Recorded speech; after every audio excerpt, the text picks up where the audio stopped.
يضلله فلا هادي له ونشهد أن لا إله إلا الله وحده لا شريك له ونشهد أن سيدنا ومولانا محمدا عبده ورسوله صلى الله تبارك وتعالى عليه وعلى آله وصحبه وسلم تسليما كثيرا.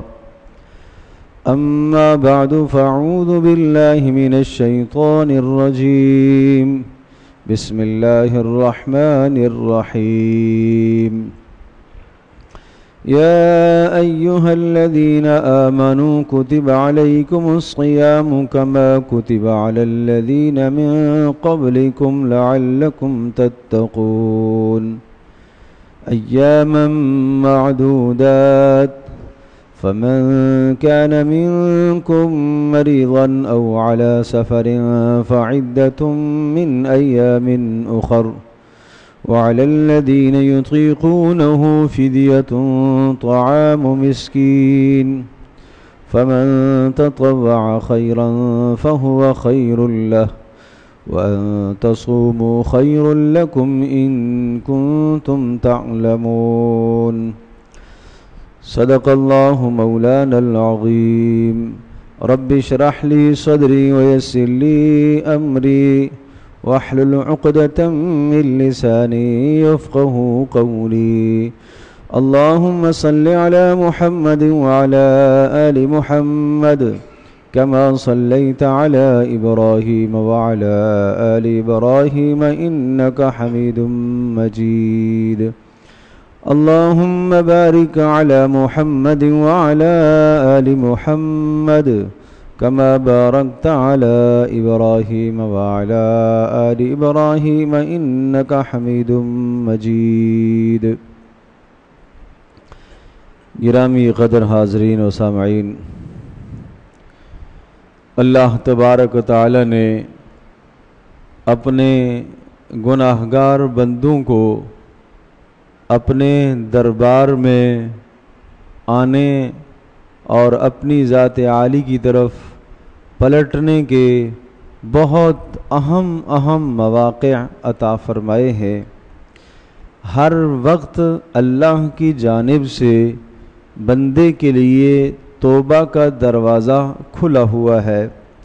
جب گناہ ہو جائے اور اس گناہ کی وجہ سے اس کے اللہ کے درمیان میں پردے حائل ہو جائیں نافرمانی کی وجہ سے، تو یہ توبہ کر کے ان پردوں کو ہٹا دے، گناہ اللہ سے بخشوا لے، تو جس طرح سے پہلے اللہ سے تعلق تھا وہ تعلق پھر سے قائم ہو جائے گا۔ اس لیے کہ رسول اللہ صلی اللہ تعالی علیہ وسلم نے ارشاد فرمایا، التائب من الذنب کمن لا ذنب لہ، گناہوں سے توبہ کرنے والا شخص ایسا ہے گویا کہ اس نے گناہ کیا ہی نہیں ہے، یا یوں کہیے کہ اللہ کا محبوب بننے کے لیے دو راستے ہیں۔ ایک راستہ تقوی کا، گناہوں سے بچ کر اللہ کے قریب ہونا، اور دوسرا راستہ اگر گناہ ہو جائے تو توبہ کے ذریعے سے اللہ کے قریب ہونا۔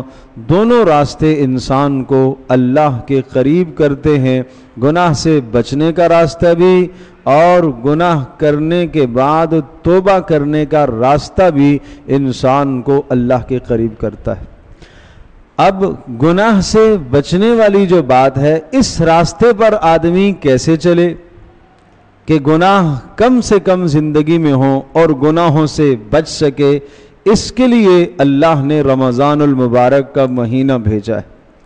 اس مبارک مہینے کے روزے رکھنے کے بعد آدمی کے اندر گناہ سے بچنے کی طاقت اور صلاحیت پیدا ہو جاتی ہے، اور اگر گناہ زندگی میں ہو جائے تو فوری توبہ کرنے کا احساس اندر بیدار ہو جاتا ہے۔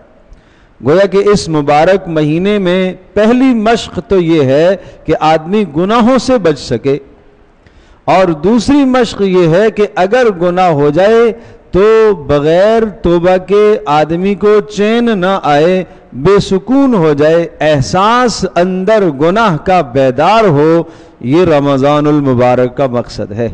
اس لیے قرآن کہتا ہے لعلکم تتقون.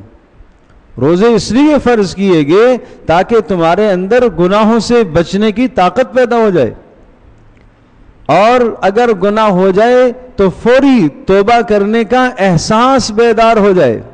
لعلکم تتقون. پھر اسی رکوع میں ذکر فرمایا لعلکم تشکرون. اس لیے اللہ تبارک تعالیٰ نے روزوں کے احکام نازل فرمائے ہیں تاکہ تم اللہ تبارک تعالیٰ کے سامنے شکر بجا لاؤ. اور شکر بجا لانے کا معنی صرف زبان سے شکر، اللہ تیرا شکر، اللہ تیرا شکر، یہ نہیں ہے.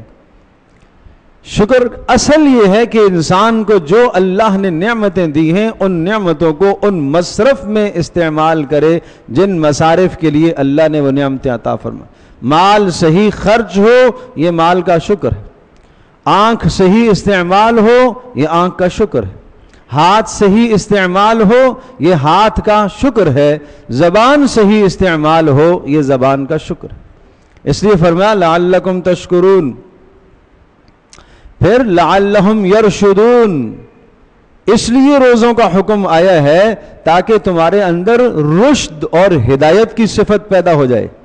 رشد وہ کمال ہے جس کو ارشاد فرمایا وَلَكِنَّ اللَّهَ حَبَّبَ إِلَيْكُمُ الْإِيمَانِ.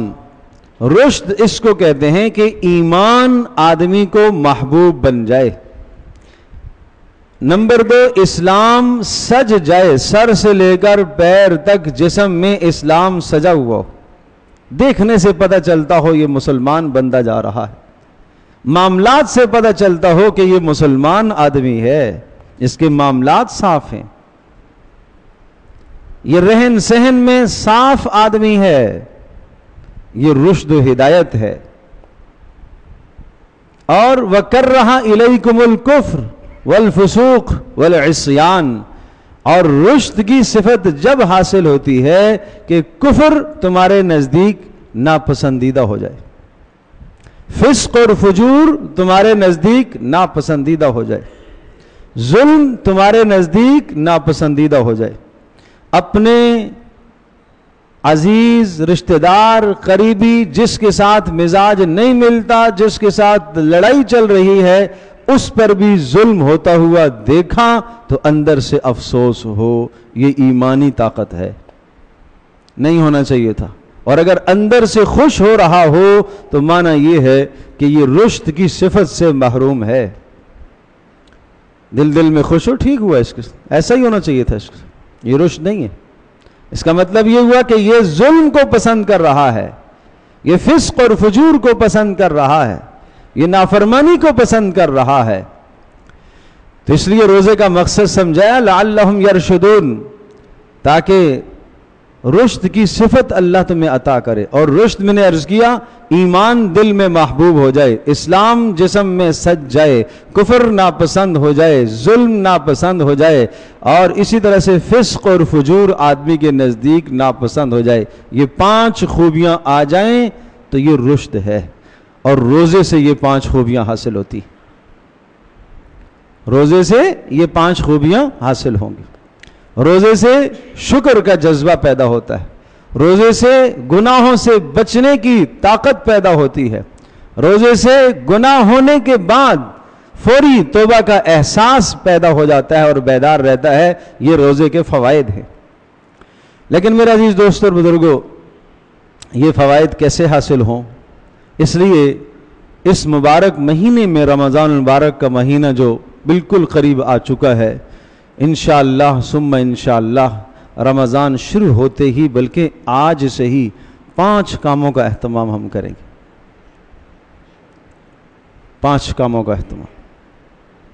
اور یہ بات پہلے کئی مرتبہ میں کہہ چکا ہوں، جمعوں کے بیان میں، عام دنوں کے بیانات میں، کہ پیارے پیغمبر صلی اللہ تعالی علیہ وسلم اس ماہ مقدس کی تیاری وہ رمضان شروع ہونے سے پہلے نہیں کرتے تھے.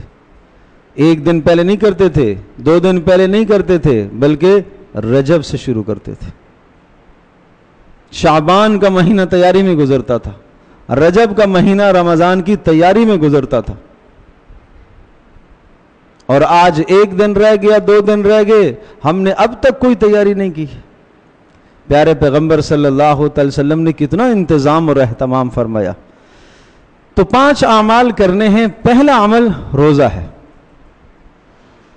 روزہ کس کو کہتے ہیں؟ روزہ صبح سحری سے لے کر غروب آفتاب تک، سورج کے ڈوبنے تک کھانے پینے اور جنسی خواہشات سے رکنا نیت کے ساتھ، اس کا نام روزہ ہے۔ اتنا تو کرتے ہیں، صبح روزہ رکھتے ہیں، نیت بھی کرتے ہیں، وَبِصَوْمِ غَدٍ نَوَيْتُ مِنْ شَهْرِ رمضان، یہ کوئی لفظ پڑھنا ضروری نہیں ہے، ان الفاظ کا کہنا کوئی ضروری نہیں ہے۔ آپ دل میں نیت کر لے میں روزہ رکھ رہا ہوں، بس کافی ہے۔ سحری میں اٹھا ہوں کس لیے؟ روزہ رکھنے کے لیے۔ ہاں، سحری میں بیدار ہونا، کچھ نہ کچھ کھانا، یہ روزے کے مقاصد میں ہے۔ ایک آدمی رات کو 1 بجے سوتا ہے، 12 بجے سوتا ہے، تاخیر سے سوتا ہے، کھا کے سو جاتا ہے، نہیں اٹھتا صبح، اس میں کوئی شک نہیں روزہ ہو جائے گا، لیکن روزے کے فوائد اور برکتوں سے محروم ہے۔ اس لیے کہ رسول اللہ صلی اللہ علیہ وسلم نے فرمایا تسحروا، تم سحری کیا کرو، اس لیے کہ سحری میں تمہارے لیے برکت ہے، برکت کے وقت میں یہ اٹھا ہی نہیں۔ اس لیے مقصود ہے صبح کچھ نہ کچھ کھانا، اٹھنا، اللہ کا حکم سمجھ کے اٹھ رہا ہے، اللہ کا حکم سمجھ کے کھا رہا ہے، پیارے پیغمبر صلی اللہ تعالی علیہ وسلم کی سنت سمجھ کر صبح سحری کر رہا ہے۔ اب تو اس کا ایک ایک عمل اس رمضان میں اللہ کے حکم اور اپنے نبی حضرت محمد مصطفیٰ صلی اللہ تعالی وسلم کی سنت کے مطابق ہوگا۔ اس لیے یہ ہے روزہ۔ پھر شام تک رکنا، صرف کھانے پینے سے، پینا سامنے آیا، مشروب اچھے سے اچھا نہیں پیا، کھانا سامنے آیا اچھے سے اچھا، دوپہر کے وقت گھر میں نابالغ بچے بچیاں اگر کھا رہے، دیکھ کے جی چاہا لیکن رک گیا، نہیں، روزہ ہے میرا، رکنا چاہیے۔ اچھا مشروب آیا، پیاس بھی ہے، 2 گھنٹے باقی ہیں، رکے گا؟ نہیں بھائی، نہیں پیوں گا اس لیے کہ میرا روزہ ہے۔ لیکن یاد رکھیے گا، جس طرح سے یہ اپنے کھانے سے ہم روکے اور پینے سے روکے، روزہ یہ سمجھائے گا کہ اگر سامنے گناہ آیا، بد نظری کرنے کا جی چاہا، آنکھ نیچے کر لو، نہیں، میرا روزہ ہے۔ بےہودہ آواز کان میں پڑنے لگی، کان بند کر لو، نہیں، میرا روزہ ہے۔ موسیقی کی آواز آئے، کان بند کر لو، نہیں، میرا روزہ ہے۔ کوئی آپ کے سامنے کسی کی غیبت کر رہا، نہیں بھائی، میرا روزہ ہے۔ صاف صاف حدیث میں آیا ہے کہ اگر تمہارے ساتھ کوئی آدمی گالم گلوچ کرے، تمہیں برا بھلا کہے، لڑائی کرے، فقل انی صائم، تم کہہ دینا میں روزے دار ہوں، میں نہیں لڑوں گا، میرا روزہ ہے، میں گالی نہیں دے سکتا، میرا روزہ ہے، میں گالی نہیں سن سکتا، میرا روزہ ہے، میں فحش گوئی نہیں کر سکتا۔ تو پتہ یہ چلا کہ صرف کھانے پینے سے رکنے کا نام روزہ نہیں ہے، بےہودہ بات سے رکنا یہ روزے میں شامل ہے۔ بےہودہ بات کے سننے سے کان کو روکنا یہ روزے کا حصہ ہے، یہ روزے کا حصہ ہے۔ پیارے پیغمبر صلی اللہ تعالی علیہ وسلم کے سامنے جو 2 خواتین لائی گئیں اور انہیں قے کرنے کا حکم دیا گیا، اور انہوں نے تشت میں قے کی، اور قے کے اندر گوشت کے لوتھڑے نکلتے، وہ حیران ہو گئی کہ ہم نے صبح سحری میں گوشت تو نہیں کھایا، یہ گوشت کے لوتھڑے کیسے نکلے؟ پیارے پیغمبر صلی اللہ علیہ وسلم نے بتایا کہ تم نے کسی کی غیبت کی ہے، اور غیبت کرنا ایسا ہے جیسا کہ اپنے مردہ بھائی کا گوشت کھانا ہے۔ اللہ تبارک و تعالیٰ نے یہ منظر تمہیں دکھا دیا ہے، گویا کہ تمہارے معدے کے اندر گوشت کا وجود ہو چکا ہے۔ تو روزہ رکھ کر سارا دن جو غیبت کرے گا، اس کے روزے کا کیا حشر ہوگا؟ تو اس لیے روزہ رکھنا یہ پہلا عمل ہے رمضان کا، لیکن روزے میں 3 قسم کے اعضاء کو گناہوں سے روک کر اللہ کی اطاعت میں ان کے استعمال کرنا۔ 3 قسم کے اعضاء، زبان بہت بڑا جرم ہے، اس کا بہت بڑا جرم ہے۔ نمبر 2 دل، اور نمبر 3 سارے کے سارے اعضاء۔ زبان کو مستقل عضو ایک شمار کیا گیا، دل کو مستقل ایک عضو شمار کیا گیا۔ دل کے اندر کسی کی ناجائز محبت نہ آئے رمضان میں، دل میں کسی کی نفرت اور کینہ دل میں نہ ہو، اس لیے کہ دل کا بھی روزہ ہے، دل کا روزہ ہے۔ اور اسی طرح سے زبان کا روزہ ہے، کوئی بیہودہ بات نہ آئے۔ اور سارے کے سارے اعضاء کا روزہ ہے، آنکھ کا بھی روزہ ہے، کان کا بھی روزہ ہے، ہاتھ کا بھی روزہ ہے، پیر کا بھی۔ تو رمضان میں اگر میں اور آپ ہم چاہتے، میں نے پہلے مقصد بیان کیا، کیا مقصد ہے روزے کا؟ تاکہ تمہارے اندر گناہ سے بچنے کی طاقت پیدا ہو جائے، اور اگر گناہ ہو جائے تو فوری اللہ کی طرف رجوع کرنے اور توبہ کرنے کا احساس اندر بیدار ہو جائے۔ اور روزے کا کیا مقصد ہے؟ تاکہ تمہیں صفت رشد اللہ عطا کرے، اور رشد کا معنی بتا چکا ہوں، 5 باتیں: ایمان دل میں محبوب بن جائے، اسلام جسم پر سج جائے، کفر ناپسند ہونے لگے، ظلم ناپسند ہونے لگے، فسق اور فجور ناپسند ہونے لگے۔ یہ سب مقاصد ہیں روزے کے۔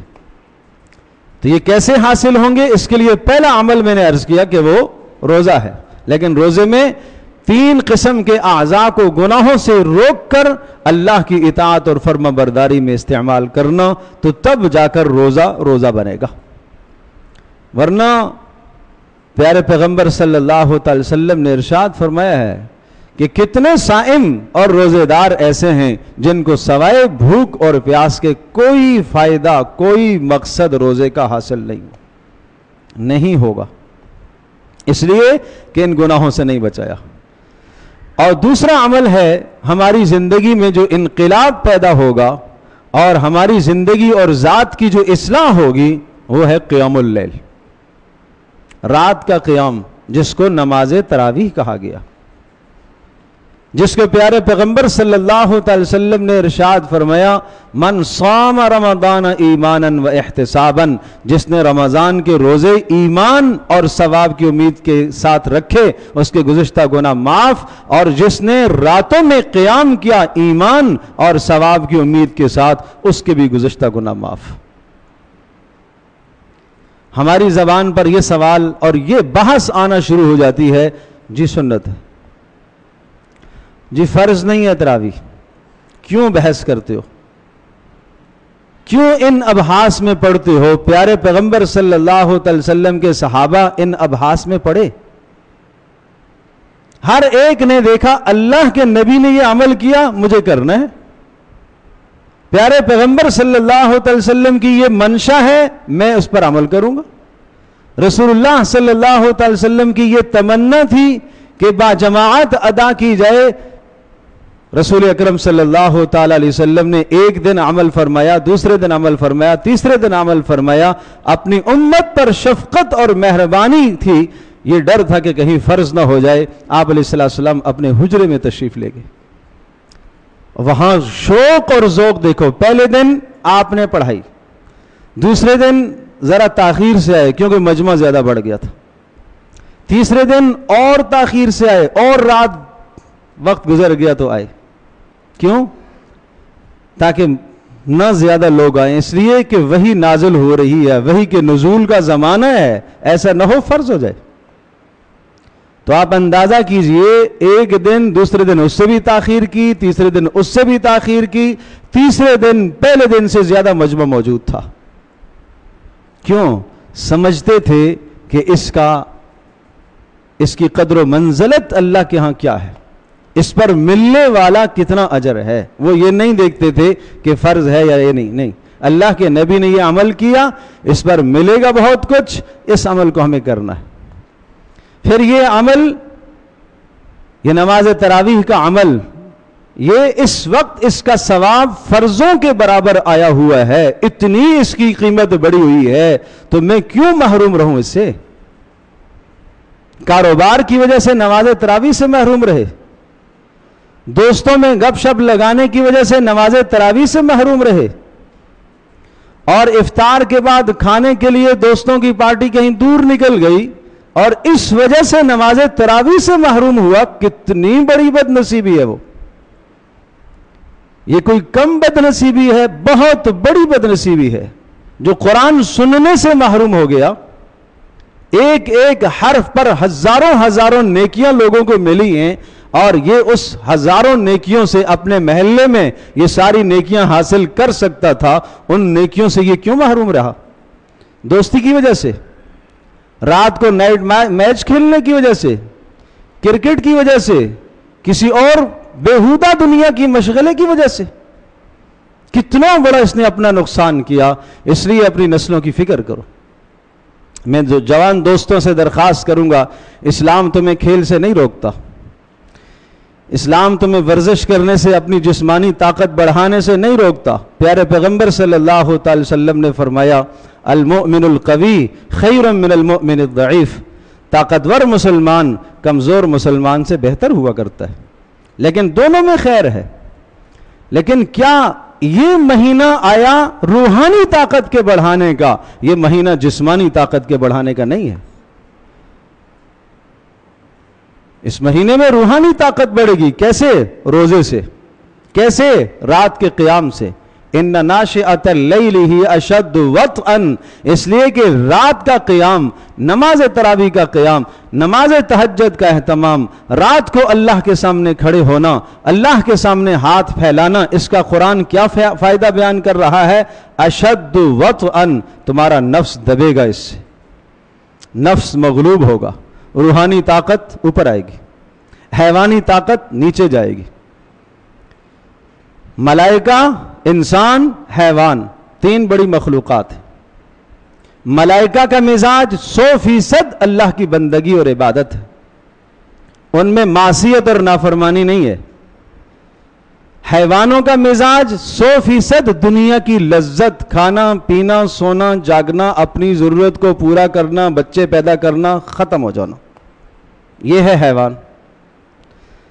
اور ایک انسان ہے جو بیچ میں ہے، اس میں کچھ حیوانی عادات بھی رکھی ہیں، کھانا پینا، غضب، غصہ، یہ حیوانی عادات، اور کچھ روحانی عادات بھی رکھی ہیں، عبادت کرنا، راتوں کا قیام کرنا، اللہ کی بندگی کرنا. جب اس کے اندر عبادت کا پہلو غالب آئے گا تو پھر یہ ملائکہ کے ساتھ ہو جائے گا. یہ ملائکہ کے ساتھ ملا، اور نہ صرف ملا، اب اللہ تبارک و تعالیٰ اس پر فخر کرتا ہے اور ملائکہ سے کہتا ہے دیکھو میرا بندہ کس طرح سے میری بندگی میں لگا ہوا ہے. اور اگر اس کے اندر وہ عادات حیوانوں والی اوپر آ گئی، وہ زیادہ رہی، اور روحانی طاقت کمزور پڑ گئی، جہاں گناہ کا سامنے آیا مادہ کود گیا اس گناہ کے اندر، اس نے نہ اللہ کا حکم دیکھا نہ اللہ کے نبی کی سنت دیکھی. جہاں نیکی کا موقع آیا نیکی سے اس نے منہ موڑ لیا، تو اب یہ نیچے جاتا رہا. یہ حیوانوں کے ساتھ ہو گیا، اور پھر ان سے بھی نیچے جب چلا جائے گا تو قرآن کہتا ہے اولئک کالانعام بل ہم اضل، یہ تو چوپایوں کی طرح ہے بلکہ اس سے بھی بدتر ہے. ان شر الدواب عند اللہ الصم البکم الذین لا یعقلون. تم کائنات میں سمجھتے ہو خنزیر سب سے بدتر جانور ہے، قرآن کہتا ہے ان شر الدواب عند اللہ، اللہ کے نزدیک خلائق میں، مخلوقات میں سب سے بدترین وہ ہیں جو اللہ کے پیغام کو نہ سنیں، اللہ کے حکم سے منہ موڑ لیں. عند اللہ صم البکم الذین لا یعقلون، اللہ کے پیغام کو جو نہ سمجھتے ہوں. وَلَوْ عَلِمَ اللَّهُ فِيهِمْ خَيْرًا لَأَسْمَعَهُمْ، فرمایا اللہ ہی ان کو نہیں سنوانا چاہتا، اس لیے کہ ان میں کوئی خیر کی بات نہیں ہے. اگر ان میں کوئی خیر ہوتی تو اللہ ان کو ضرور سنواتا. تو جو آدمی اس مبارک مہینے کے اندر بھی اگر مسجد کے ماحول سے، نماز تراویح سے جو کٹ رہا ہے اور قرآن سے جو اپنے آپ کو دور رکھ رہا ہے، وہ یہ سمجھے کہ اللہ کی طرف سے محرومی ہے، بدنصیبی ہے. اگر کوئی خیر ہوتی اس میں، اللہ اس کو اپنے در پر آنے کی توفیق دیتا. یہ بڑی سخت محرومی ہے. تو اس لیے میں عرض کر رہا تھا، دوسرا عمل ہے رات کا قیام، نماز تراویح. اہتمام کے ساتھ سب سے درخواست ہے پورا مہینہ از اول تا آخر نماز تراویح میں امام کے ساتھ شریک رہے۔ اس لیے بخشش اور مغفرت کا فیصلہ اس وقت ہوتا ہے جب امام کی نماز ختم ہوتی ہے۔ کیوں بحثوں میں پڑھتے ہو، کیوں ان چیزوں میں پڑھتے ہو؟ 8 ہیں 20، ارے اللہ کے بندو کسی جگہ پر آؤ، عمل پر آؤ، ان فضول اختلافات میں مت بٹو، مت ان چیزوں کو چھیڑو۔ اور اس وقت ضرورت یہ ہے کہ اللہ کے سامنے جتنا جھک سکے ہو جھکو۔ امت مسلمہ کا کیا حال ہے، کس جگہ پر ہم کھڑے ہیں، کس کمزوری کی طرف ہم جا رہے ہیں، انحطاط کی طرف جا رہے ہیں۔ اور ہر سال یہ مبارک مہینہ کروڑوں اور کھربوں رحمتیں لے کر آتا ہے، لا محدود رحمتیں لے کر آتا ہے، اور ہم اس مبارک مہینے سے رحمتیں سمیٹ کر اپنی زندگی کا رخ نہ متعین کر سکیں اور نہ درست کر سکیں، قبلہ نہ درست کر سکیں تو محرومی ہے بھائی۔ تو قرآن مجید کو رات میں سننے کا اہتمام کرو، بہت اہتمام کے ساتھ سنو، ایسے حفاظ کے پیچھے سنو جو از اول تا آخر اطمینان کے ساتھ قرآن پڑھتے ہو، جلدی مت مچاؤ، ایک ایک حرف آپ کو سمجھ میں آنا چاہیے۔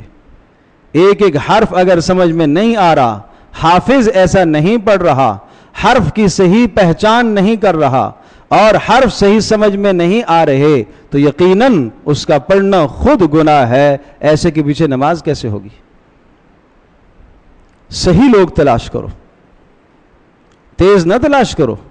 یہ حافظ ذرا جلدی پڑھاتا ہے، یہ آدھے گھنٹے میں فارغ کرے گا، یہ 45 منٹ میں فارغ کرے گا۔ اللہ کے بندو، تم 15 منٹ اس سے بچا کر کس میں صرف کرو گے؟ کتنی دنیا کما لو گے؟ اگر وہ 15 منٹ 20 منٹ مزید مسجد میں لگ گئے تو اللہ کے مہمان بنے ہو بھائی۔ دنیا میں جب کسی محبوب سے ملتے ہو، چاہنے والوں سے ملتے ہو تو گھنٹوں کے گھنٹے صرف کر دیتے ہم۔ یہ سعادت نہیں ہے کہ اللہ نے مسجد میں آنے کی توفیق دی ہے اور اللہ تبارک و تعالیٰ وہ کلام، اپنا کلام مجھے سنوا رہا ہے، میں نالائق اور ناکارہ اس قابل ہوں کہ میں اللہ کا کلام سن۔ یہ اس مالک کا احسان ہے، اس مالک کا احسان ہے جس نے مجھے کلام اللہ سننے کی توفیق دی۔ جس کلام اللہ کو پہاڑ نہ برداشت کر سکے، اللہ کی ہیبت اور جلال کی وجہ سے وہ پہاڑ بھی ریزہ ریزہ ہونے کو تیار ہے، اللہ پاک نے اس انسان کو سننے کی طاقت دی ہے، اس خاکی انسان کو۔ تو اس لیے قیام اللیل کا اہتمام یہ دوسرا عمل ہے بھائی، اس کا اہتمام کرو۔ اس کے بغیر مقاصد نہیں حاصل ہوں گے روزے کے، اس کے بغیر مقاصد نہیں حاصل ہوں گے۔ اور تیسرا عمل ہے اشتغال بالقرآن، اپنے آپ کو دن میں بھی قرآن مجید کے ساتھ زیادہ سے زیادہ مشغول رکھیں۔ قرآن اور رمضان یہ بہت گہرا تعلق ہے دونوں کا آپس میں۔ اگلی نشستوں میں اللہ نے چاہا انشاءاللہ تو اس پر تفصیل سے ہم بات کریں گے، لیکن آج میں صرف اتنا عرض کرتا ہوں کہ رمضان کے مہینے میں اپنی مشغولیت قرآن کے ساتھ رکھو، راتوں کی بھی دنوں کی بھی۔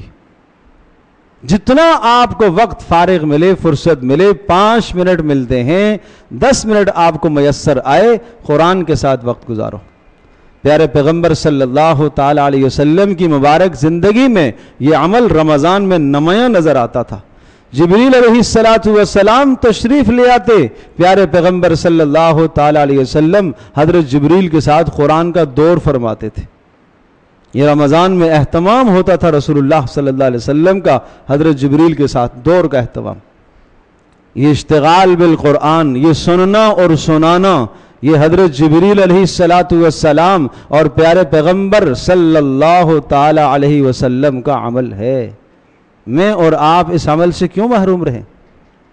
جس کو جتنا یاد ہے کسی حافظ کو سنو، جتنا یاد ہے سنو۔ تلفظ درست نہیں ہے، تلفظ درست کرو۔ صحیح نہیں پڑھتے ہو، کسی حافظ اور قاری کو سنا کر اپنا قرآن درست کرو۔ اشتغال بالقرآن، اپنے آپ کو قرآن کے ساتھ مشغول رکھو۔ اور اگر اچھا پڑھنا آتا ہے الحمدللہ ثم الحمدللہ، پھر قرآن کا معنی سمجھنے کی کوشش کرو، پھر تدبر کرنے کی کوشش کرو۔ اتنی تو کوشش کرو کہ اگر قرآن پڑھنا درست آتا ہے تو اب کم از کم رمضان المبارک کے مبارک مہینے میں 30 سورتوں کا ترجمہ تو سیکھ لو بھائی۔ اتنا تو کر لے آدمی. میرے رب کا پیغام میری طرف آیا ہے، کیا اس کے پیغام کا سب سے مختصر ترین حصہ انا اعطیناک الکوثر وہ بھی مجھے نہیں معلوم کہ اس میں میرے اللہ نے کیا کہا ہے؟ سورہ اخلاص میں بھی مجھے نہیں معلوم، جس کو ثلث قرآن، ایک قرآن کا تہائی کہا گیا ہے، اس کا مفہوم اور معنی بھی مجھے نہیں آتا. سورۃ العصر مختصر ترین، جس کے متعلق امام شافعی رحمۃ اللہ علیہ ارشاد فرماتے ہیں پورا قرآن اگر نازل نہ ہوتا، سورۃ العصر آ جاتی تو انسان کی فلاح اور ہدایت کے لیے یہی سورت کافی تھی. کیا اس کا معنی بھی مجھے نہیں آتا؟ اچھا وہ سورۃ الفاتحہ جس کو نماز میں پڑھا جاتا ہے، وَلَقَدْ آتَيْنَاكَ سَبْعًا مِّنَ الْمَثَانِي، اللہ نے اپنے نبی صلی اللہ تعالی علیہ وسلم پر احسانات جو شمار کیے، احسان عظیم یہ بیان کیا کہ ہم نے آپ کو سورۃ الفاتحہ جیسی عظیم نعمت عطا فرمائی. لا تمدن عینیک الی ما متعنا به ازواجا منہم، اے نبی ایک طرف ساری دنیا کا سامان رکھ دو، سونا چاندی اور ہیرے اور جواہرات اور ساری دنیا کے خزانے ایک طرف ہو جائیں، اور ایک طرف یہ کلام صرف سورۃ الفاتحہ ہو. یہ سورۃ الفاتحہ ان سب سے زیادہ قیمتی ہے. اس لیے آپ کیوں اس طرف دیکھتے ہیں؟ لا تمدن عینیک الی ما متعنا به ازواجا منہم، جو مال و متاع اور سامان ہم نے دنیا والوں کو دیا ہے، آپ اس کی طرف کیوں دیکھتے ہیں؟ ہم نے آپ کو سورۃ الفاتحہ دی ہے. کیا ہم نے کبھی سوچا اس میں کیا ہے؟ اس میں کیا خوبیاں ہیں سورۃ الفاتحہ کے اندر جو اللہ تبارک و تعالیٰ نے اتنا اپنے نبی پر احسان جتلایا؟ اللہ اکبر. مدارج السالکین علامہ ابن قیم رحمۃ اللہ علیہ نے صرف ایاک نعبد و ایاک نستعین کی تفسیر میں کتاب لکھی ہے 4 جلدوں میں. 4 جلدوں میں. کوئی علم ہے نا سورۃ الفاتحہ میں؟ کوئی علم ہے؟ اس لیے کہ قرآن کا خلاصہ ہے یہ. اللہ کے بندو اتنا بھی نہ سمجھ سکے ہم، اس لیے اشتغال بالقرآن بھائی. یہ تیسرا عمل ہے. چوتھا عمل، اپنے آپ کو رمضان المبارک کے سحر اور افطار میں دعاؤں میں مشغول رکھنا. یہ اتنا بڑا عمل ہے، اتنا بڑا عمل ہے کہ مت پوچھو. افطار اور سحر کے وقت دعا سے بڑھ کر کوئی اور عمل نہیں ہے، بڑا عمل ہے. کیوں؟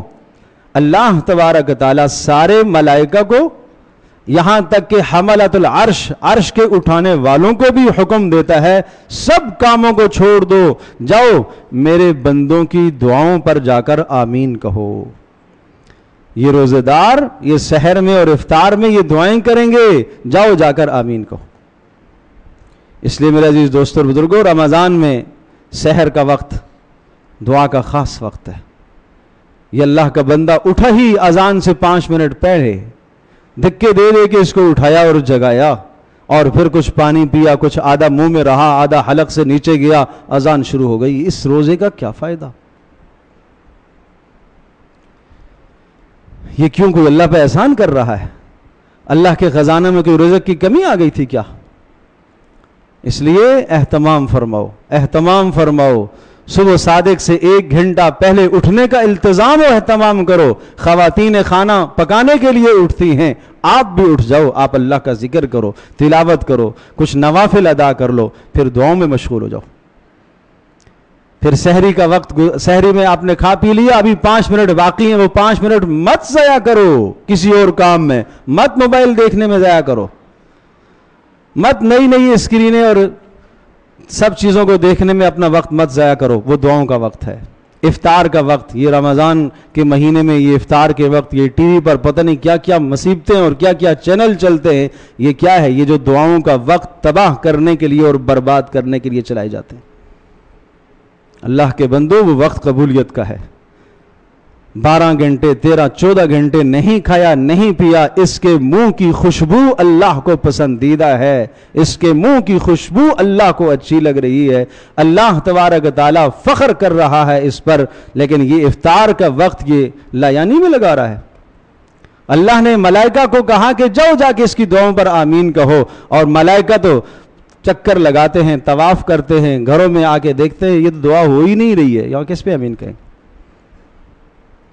اس لیے دعا کا بھی بڑا گہرا تعلق ہے رمضان کے ساتھ.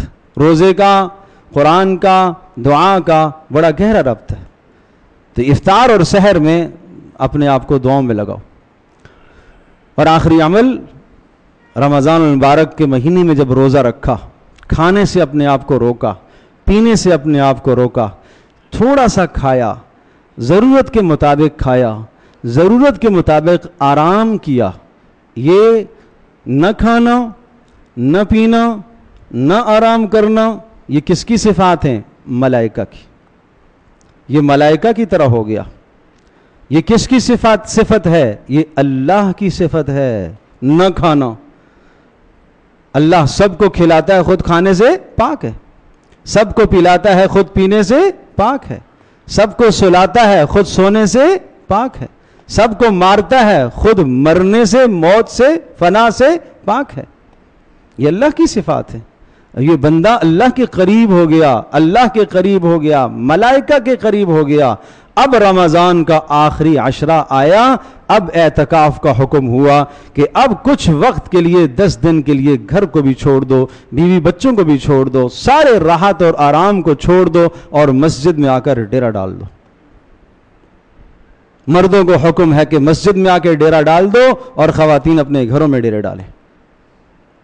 میں اس سے بحث نہیں کرتا. آپ ضرور بحث کریں گے مول صاحب یہ فرض عین ہے. نہیں، کفایہ ہے، کفایہ ہے. چلو ایک آدمی کر لے گا، سب سے ادا ہو جائے گا.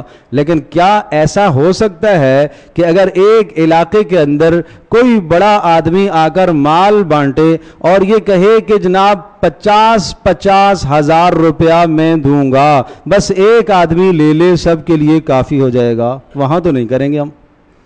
وہاں تو نہیں، میرا بھی نمبر لگاؤ بھائی، میرا بھی نمبر لگاؤ، میرا بھی نمبر لگاؤ. 50,000 تو میں بڑی بات کہہ گیا ہوں، 1000 پر بات کر لو. ہر آدمی کہے گا نہیں میرا بھی نمبر لگنا چاہیے، مجھے بھی چاہیے. وہاں ہم یہ نہیں دیکھتے کہ فرض کفایہ ہے کیا ہے. اس لیے میرے عزیز دوستو، بہت بڑا عمل ہے. پیارے پیغمبر صلی اللہ تعالی علیہ وسلم نے زندگی میں جتنے رمضان آئے، تمام رمضانوں میں آپ نے اعتکاف فرمائے. اس سے بڑھ کر کوئی عمل ہوتا تو رسول اللہ اس کو کرتے. ایک مرتبہ نہیں ہو سکا، اگلے سال دوہرا اعتکاف 20 دنوں کا آپ نے فرمایا. تو یہ 5 اعمال ہیں رمضان میں. اس طرح سے رمضان کو گزارو. نمبر 1 میں نے عرض کیا روزہ، لیکن روزہ صرف کھانے پینے اور جنسی خواہشات سے رکنے کا نام نہیں ہے. میں نے عرض کیا تینوں قسم کے اعضاء کو، یعنی آنکھ کو اور زبان کو، دل کو اور سارے اعضاء کو گناہوں سے بچا کر اللہ کی اطاعت میں استعمال کرنا، یہ پہلا کام ہے. دوسرا عرض کیا قیام اللیل، رات کی تراویح کا انتظام و اہتمام، سستی نہ کرنا، اس میں شروع سے لے کر آخر تک شریک رہنا. تیسرا میں نے عرض کیا اشتغال بالقرآن، اپنے آپ کو قرآن مجید کے ساتھ مشغول رکھو.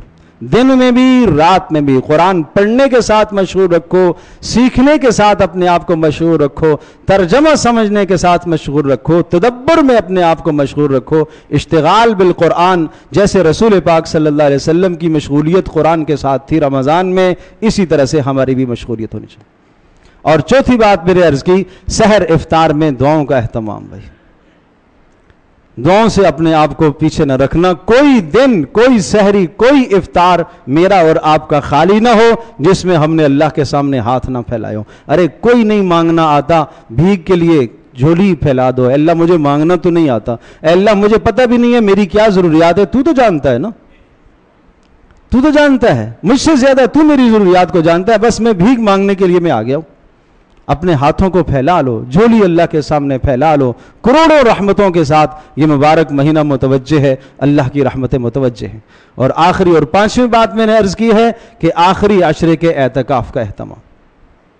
ہر آدمی اس کا التزام کرے، بھرپور التزام کرے. یہ زندگی بدلنے کے 5 اعمال رمضان میں آپ کریں گے. پھر آپ آج ہر آدمی یہ احتساب کر لے قبل اس کے کہ قیامت کے دن میرا اور آپ کا حساب ہو. آج اپنا احتساب کر لو، اپنی کاپی لو، ڈائری پر لکھو میرے اندر کیا کیا بری عادات ہے. حسد ہے، کینہ ہے، بغض ہے، تکبر بھرا ہوا ہے، گناہ کا جذبہ اندر بھرا ہوا ہے، نیکی اور اطاعت کا جذبہ کمزور ہے، میں بیمار ہوں۔ اللہ نے بتایا ہے حل، رمضان کا مہینہ اللہ نے عطا فرمایا ہے۔ پھر 20 دن روزے رکھنے کے بعد اپنا محاسبہ کرو، یہ بیماریاں کم ہوئی ہیں کہ نہیں ہوئی ہیں؟ یہ امراض کم ہوئی ہیں کہ نہیں؟ یہ وہیں کھڑا ہوں، اگر کچھ کمی ہو گئی اللہ کا شکر ادا کرو۔ پہلے گناہ سامنے آنے کے بعد آنکھ نہیں جھکتی تھی، اب جھک جاتی ہے، اللہ کا شکر ادا کرو، اس رمضان سے فائدہ ہو رہا ہے۔ آخری عشرے میں پھر سے اپنا حساب کرو، آخری دن میں پھر احتساب کرو۔ اگر پہلے دن رمضان سے پہلے کی جو زندگی تھی اور 30 یا 29 دن گزرنے کے بعد بھی وہاں ہی کھڑا ہے تو رمضان سے اس کو کوئی فائدہ نہیں ہوا۔ پھر پیارے پیغمبر صلی اللہ علیہ وسلم کی وہ بد دعا لگے گی، اللہ میری بھی اور آپ کی بھی حفاظت فرمائے کہ تباہ ہو جائے اور برباد ہو جائے وہ شخص، جبریل علیہ السلام نے کہا، جس نے رمضان پایا اور اپنے آپ کو بخشوا نہ سکا۔ اللہ کے نبی نے کہا آمین، ہاں تباہ ہو جائے ہو جائے ہو جائے، مجھے کوئی ایسی کی تباہی کی کوئی پرواہ نہیں ہے۔